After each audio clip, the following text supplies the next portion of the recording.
Madre.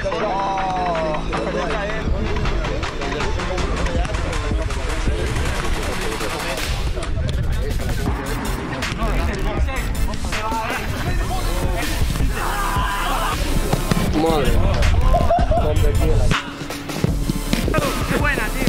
¡Qué buena! ¡Qué buena! ¡Qué buena!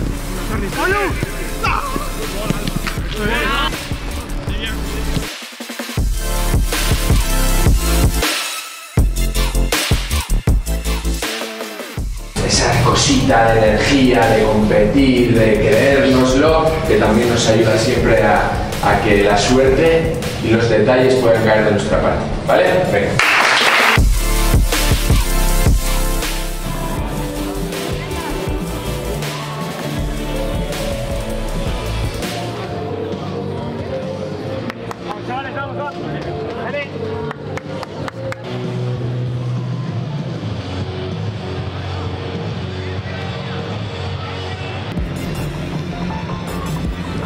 Chavales, ya estamos, Lo que decimos siempre, no es lo que hago, sino lo que trasciendo al rival.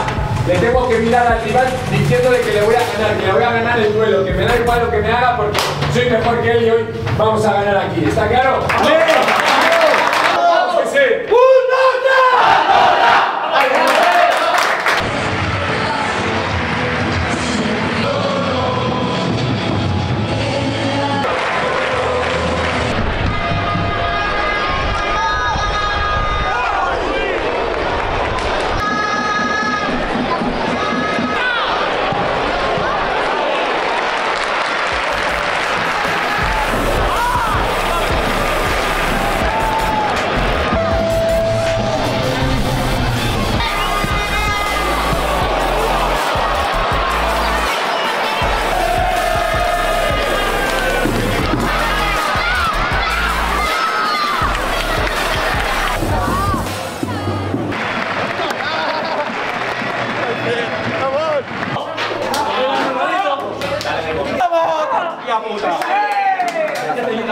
¡Vamos!